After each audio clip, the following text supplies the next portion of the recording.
I'm Matt Gilhooly, and this is The Life Shift, candid conversations about the pivotal moments that have changed lives forever.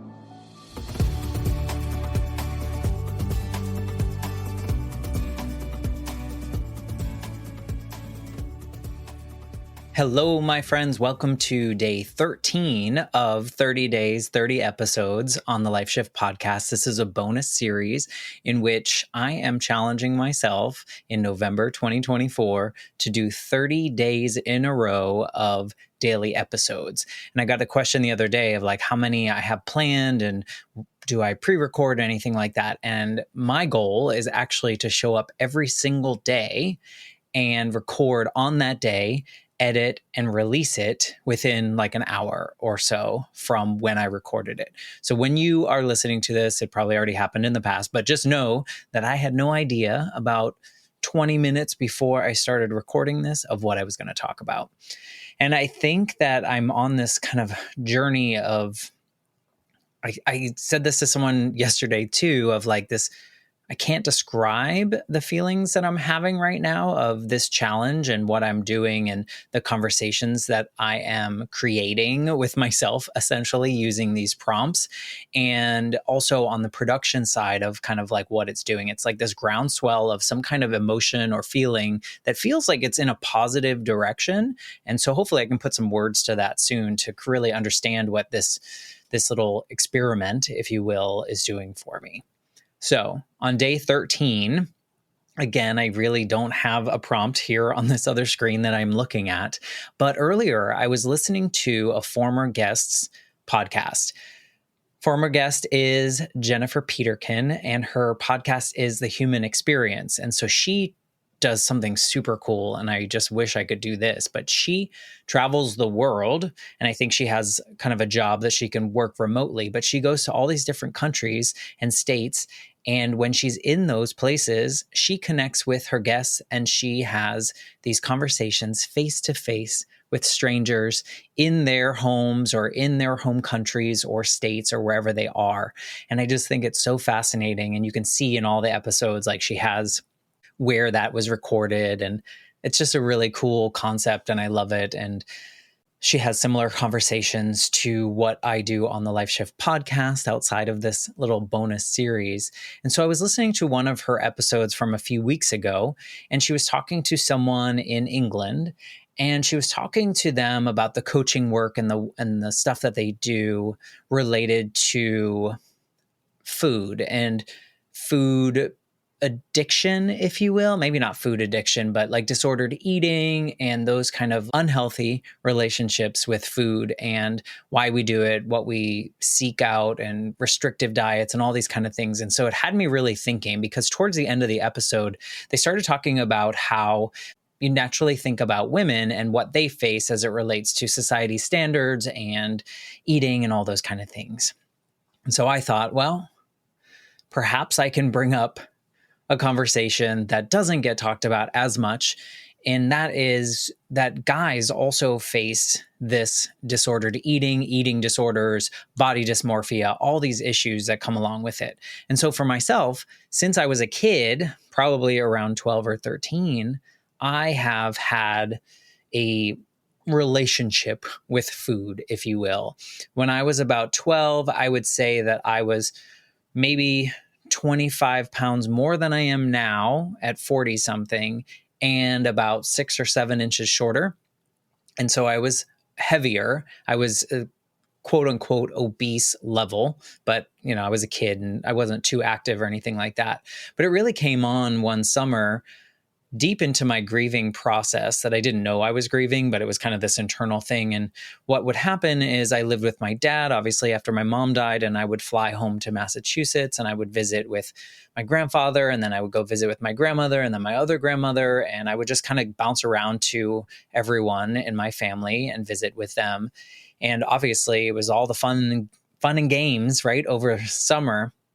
And one particular summer, I think pretty sure I gained about 40 pounds that particular summer because I was just getting ice cream every night and I was having seconds and I was having all this stuff. And I think a lot of that was like trauma informed and just like kind of stuffing that down. And that really started my unhealthy relationship with food, because when I got home, I had to confront the fact that I had gained that, and my father had noticed, and I started to feel a certain way about it, and certain things were said about me and my body weight and the things that would come from bullying and all that fun stuff. So that, like, at 12 was when I started to restrict my food.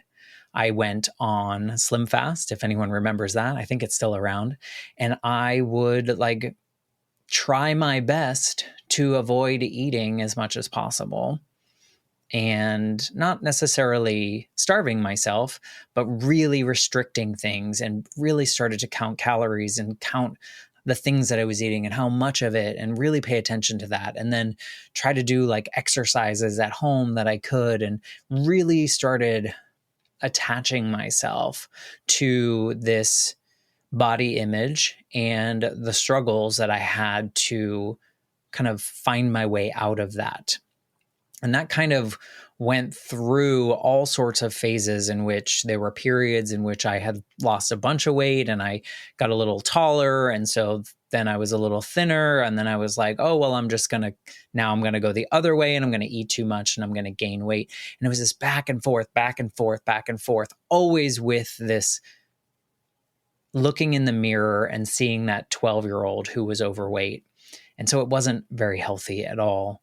And I would binge eat, never did the other part of that sometimes comes with that, never purged or any of those things. But I would just then feel really guilty after eating a ton in this particular, whatever the snack was. Or I would, see what the serving size on something was, and then I would put that number aside on the table or the plate or whatever. And then I would sneak, nobody was watching, but I would sneak extras and eat those, and then convince myself that those didn't happen, or that didn't happen. And so it became this really super unhealthy obsession, if you will, with body image, dysmorphia for sure, and just an unhealthy relationship with food.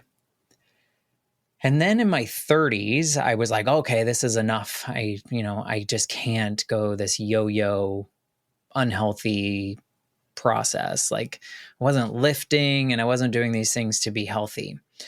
So I went the other way. So then I started working with a trainer. I got a particular food plan, which meant a certain amount of protein, a certain amount of carbohydrates, a certain amount of fat. And then I would start tracking that. And for 2 years, I did not cheat at all. I hit my numbers every day. I made a spreadsheet every day, actually every night before, and I would package the food and I would weigh the food and I would do all this stuff. And what came from it was probably the best shape that I've ever been in. But the beginning part, I was a vegetarian and I was following the rules, and I got down way too skinny. So I got down to like 122 pounds. I was eating a lot, but my body needed like meat, essentially. So then I started eating meat, and then it became this nice little balance in which I was in the best shape that I had ever been in. I was kind of almost athletic at that point, which was like never in the cards for me growing up, if you ask anyone that has known me. And I maintained that for a couple years, and then I fell off, went the opposite way again. And now I'm in this space in which I'm still struggling, but in a different way. And a lot of it stems from losing Mikey earlier this year. I lost my dog in July, and I'm still in that grief process in which I don't want to go to the gym and I don't want to eat right, but I do want to eat right. But then I feel shame when I realize that I've gained some weight. And so it's this big mess. And I think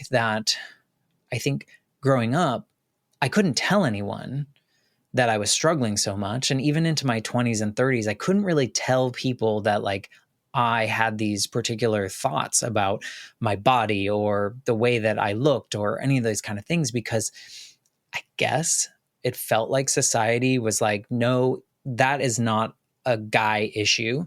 That is a female issue, which is so stupid if we say it out loud. Like sometimes I'm like, the things in my head sound much worse in my head than when I say them out loud. And now saying that out loud, it just sounds silly. But I don't know if other people agree that like it felt like just guys weren't allowed to talk about that. Like guys were, I guess, allowed to be this, that, and the other, and females by society standards weren't. And all of it's really silly.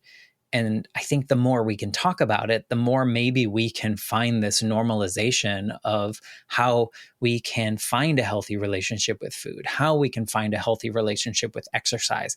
It doesn't have to be all or nothing. It doesn't have to be a waste of time, or I'm too lazy to do this, or I'm too energized to do this, whatever it may be. I think we just need to talk about it more. So here is my full admission to the fact that I do have a struggle with food, and it is something that is regular in my life. It's not worrisome to me, but it is something that I'm never not thinking about. It's always top of mind, whether I am in a phase where I am eating anything that I want and really not caring about it, or on the other side where I kind of get too obsessive about it. So there is your confession for November 13th here in November 2024. I'm just a human, and I have flaws, and I have lots of mistakes that I've made along the way. And hopefully I find a new relationship with food that makes me feel empowered and makes me feel okay and not disgusted at myself sometimes, or not like I'm missing out on things because I'm trying to look a certain way or feel a certain way or whatever it may be. So here's to hoping. But I want you to know, if you are listening and you resonate with any of these thoughts, that clearly you aren't alone. And if you are a guy and you've faced these things before, you're not alone, because I have been facing it for 30 plus years. So just know that we're all human and we all have our things, and our things are okay if we're not hurting other people, and hopefully we're not hurting ourselves.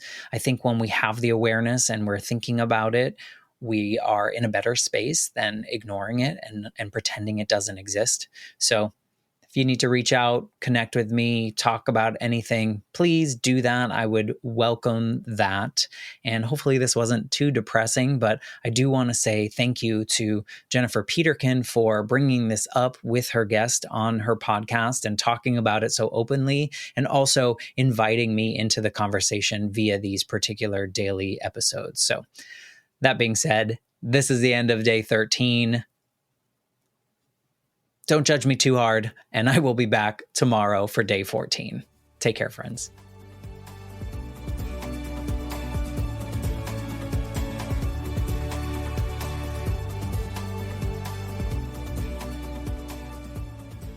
For more information, please visit www.thelifeshiftpodcast.com.